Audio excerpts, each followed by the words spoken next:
Nazmul, panel নির্বাচন নিয়ে সাধারণ শিক্ষার্থীরা কি বলছেন জানাবেন। আপনাকে ধন্যবাদ। আপনি যেমনটি বলছেন, এই মুহূর্তে রয়েছি জাহাঙ্গীরনগর বিশ্ববিদ্যালয় এবং দীর্ঘ 33 বছর পরে কিন্তু জাকসুর যে নির্বাচন, সেই নির্বাচন কিন্তু হতে যাচ্ছে। এরই মধ্যে কিন্তু প্রার্থীরা কিন্তু দেখতেই পাচ্ছেন যে বিল তাদের যে ভোটের জন্য যে পোস্টার নিয়ে হাতে নিয়ে কিন্তু ভোটারদেরকে দৃষ্টি আকর্ষণ করছে এবং প্রার্থীরা কিন্তু আপনি দেখতেই পাচ্ছেন, যদি আপনাদের একটু ক্যামেরার মাধ্যমে একটু দেখানোর চেষ্টা করি যে এই যে প্রার্থীরা কিন্তু তাদের পরিচয় দিচ্ছেন এবং ভোটারদের হাতে কিন্তু লিফলেট ধরিয়ে দেওয়া হচ্ছে।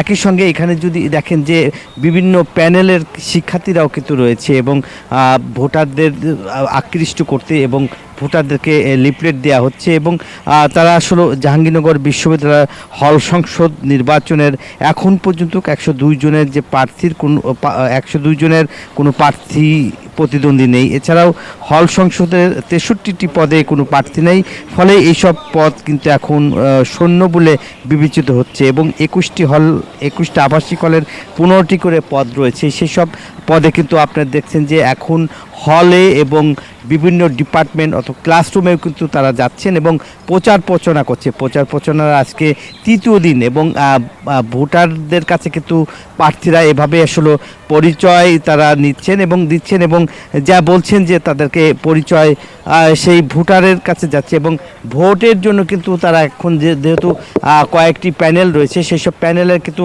সরাসরি প্রার্থীরা কিন্তু এভাবে আসলে প্রচার প্রচারণা এগিয়ে যাচ্ছে এবং সকাল থেকে গভীর রাত পর্যন্ত কিন্তু জাকসু নির্বাচনের প্রচারণা চালিয়ে যাচ্ছে। এই ছিল আমার কাছে জাহাঙ্গীরনগর বিশ্ববিদ্যালয় জাকসু নির্বাচনের সর্বশেষ। ফিরে যাচ্ছি স্টুডিওতে আয়শার কাছে। আয়শা। নাজমুল, আপনাকে ধন্যবাদ।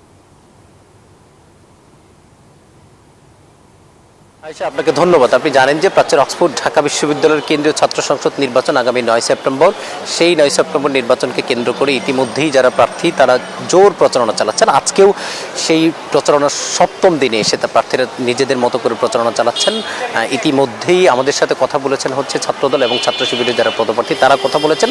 তারা যেটি বলেছেন যে নির্বাচন আচরণবিধি লঙ্ঘন অর্থাৎ একজন আরেকজনের বিরুদ্ধে অভিযোগ আনলেও দিন শেষে তারা একটা জায়গায় একমত, সেটি হচ্ছে 9 সেপ্টেম্বর যে কোনো মূল্য হচ্ছে ডাকসু নির্বাচন হতে হবে। কারণ দীর্ঘদিন পর যে ডাকসু নির্বাচনটা হতে যাচ্ছে, মূলত এটি সাধারণ শিক্ষার্থীদের কিন্তু অনেক দিনের প্রত্যাশা। এই জন্যই তারা বলছেন যে আমাদের মধ্যে হয়তো মতবিরোধ থাকতে পারে, আমরা হয়তো বা একে অপরের বিরুদ্ধে প্রচারণার জন্য অনেক অভিযোগ নিয়ে আসতে পারি, কিন্তু নির্বাচনটি হতে হবে।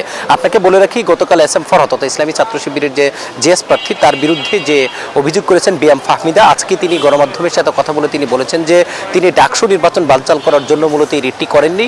ডাকসু নির্বাচন যেন যথাসময়ে হয় সেটিও তার উপলব্ধির মধ্যে আছে। তবে এস এম ফরহাদের বিরুদ্ধে তিনি যে অভিযোগটি এনেছেন সেটি যেন আদালতের মাধ্যমে প্রমাণিত হয়। আমরা তাকে প্রশ্ন করেছিলাম তিনি সেটি বিশ্ববিদ্যালয়ের কাছে দাবি করেছিলেন কিনা। তিনি বলেছেন যে বিশ্ববিদ্যালয়ের আগ্রহে সরাসরি তিনি আদালতের মাধ্যমে গিয়েছেন।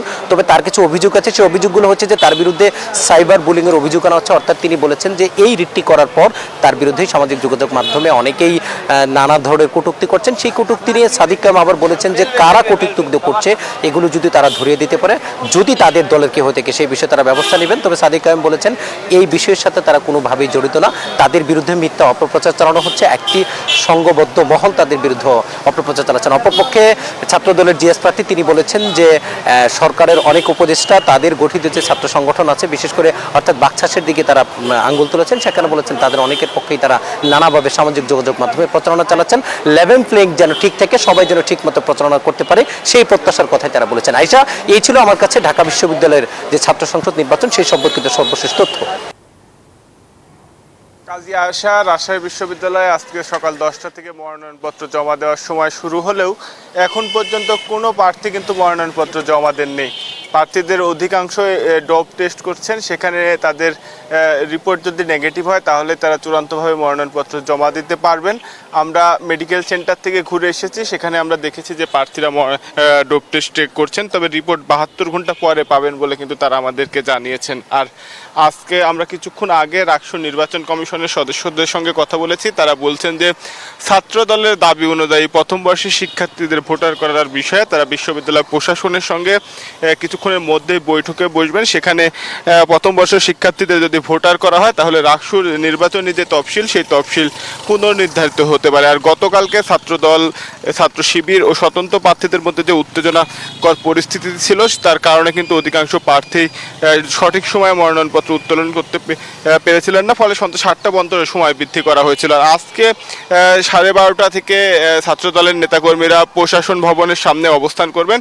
সেখানে তারা গতকালকের মতো 5 দফা দাবি সহ প্রথম বর্ষ শিক্ষার্থীদের রাকসুর ভোটার তালিকায় অন্তর্ভুক্ত করার দাবিতে প্রশাসন ভবনের সামনে অবস্থান করবেন এবং তারপরে আসলে দেখা যাবে যে রাকসু নির্বাচনের তফসিল পুনর্নির্ধারণ হয় কিনা। এই ছিল রাজশাহী থেকে সর্বশেষ কাজী আশা। মর্তুজা, আপনাকে ধন্যবাদ।